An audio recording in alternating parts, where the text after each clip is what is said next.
Assalamualaikum dan salam Ramadan. Buletin Ukas edisi petang 19 Mei 2020 bersama saya Hafizah Munirah Mahram. Berita utama, Jawatan Kuasa Pengurusan Bencana Negeri Sarawak JPBNS hari ini memutuskan semua warga negara Malaysia termasuk rakyat Sarawak yang ingin masuk ke negeri ini perlu memohon permit daripada pihak polis terlebih dahulu sebelum mereka memohon kebenaran JPBNS. Bercakap dalam sidang media harian COVID-19 di Kuching, Timbalan Ketua Menteri Sarawak Datuk Amar Douglas Ugah Embas berkata, tanpa permit daripada pihak polis, JPBNS tidak akan membenarkan sesiapa sahaja untuk masuk ke Sarawak. Tanpa permit dari polis, JPBN tidak akan membenarkan sesiapa sahaja untuk masuk Sarawak. Syarat ini adalah salah setengah arahan yang telah dikeluarkan oleh Kerajaan Persekutuan, iaitu Sekatan Pergerakan di antara negeri. Sementara itu, beliau memberitahu pihak gereja akan meneruskan upacara sembahyang mereka secara maya atau live streaming melalui Facebook ataupun YouTube dan jumlah kru adalah pada tahap yang minima iaitu 10 orang dalam satu-satu masa. Sementara itu, dalam sidang media sama, Datuk Amar Douglas Ugah memberitahu Sarawak sekali lagi mencatatkan sifar kes positif COVID-19 hari ini. Ujar beliau lagi sebanyak 2 kes sembuh turut dilaporkan dan discharge dari hospital. So today again Sarawak kes positif COVID-19 adalah kosong. So tahniah to all the Sarawakian. We hope that trend will continue and the jumlah kes positif COVID-19 in Sarawak remain 544. Today ada 2 kes baru yang telah sembuh dan discharge dari hospital. 2 kes tersebut, 1 kes masing-masing dari Hospital Umum Sarawak dan Hospital Sibu. Dalam pada itu, beliau memaklumkan sehingga kini daripada keseluruhan kes positif di Sarawak, 21 kes merupakan kes import dari luar negara. As of May 2020, a total of 544 cases has been reported in Sarawak. Of this total, 21 cases were imported cases from overseas, 10 cases from Indonesia, 4 cases from England, and 1 cases each from Holland, Italy, Saudi Arabia, Russia, United States of America, Singapore and Brunei Darussalam. Beralih ke laporan sumbangan gawai raya.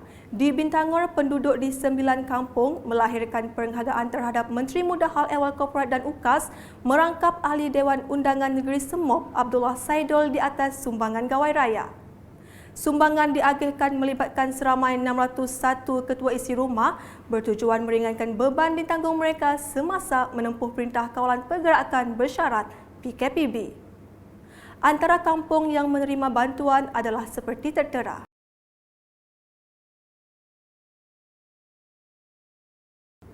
Manakala di Miri, Pusat Khidmat SUPP Piasau dan Pujut telah menyediakan perkhidmatan bergerak bagi permohonan bantuan khas Sarawak Kusayang BKSS.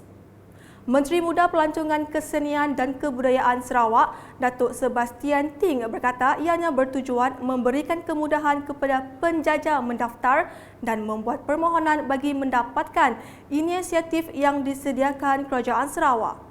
After today, the team, mobile team, will go to other markets, other places like Tamu Muhibah lah, Lutong lah, Pujut Corner lah, Pukut 5 lah, and probably we also go to Taman Tungku lah.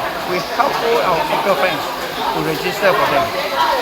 And of course, and during this mobile, if they need any help, they can always call the party office lah, Pujut office lah, SCPP, and Pujut SCPP person in charge probably will be Mr. Kevin Lee lah.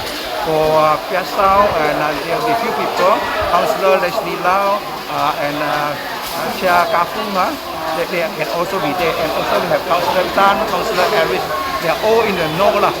You can always call up. The number for SUPP Piasau is 085 423399. Go up to look for Councillor Leslie, Chia Kafung or Councillor Tan or Councillor Aris, they will be able to assist lah. Semasa melakukan tinjauan perkhidmatan kaunter bergerak BKSS, Datuk Sebastian Ting menjelaskan sehingga kini Majlis Bandaraya Miri telah mengedarkan 2,648 borang permohonan BKSS, namun hanya 1,393 pemohon yang telah mengembalikan borang dengan tarikh akhir menghantar permohonan ialah pada 31 Mei ini. Di daerah Bau pula, Jabatan Pertanian kini sudah memulakan operasinya seperti biasa meskipun dalam tempoh PKPB. Pegawai Menguasa Pejabat Pertanian Daerah Bau, Agnes Delap Geok berkata, kaunter perkhidmatan dibuka kepada para petani yang hendak memohon projek pertanian pada tahun 2021 dan 2022. Keadaan PKPB ini kita beroperasilah seperti biasa.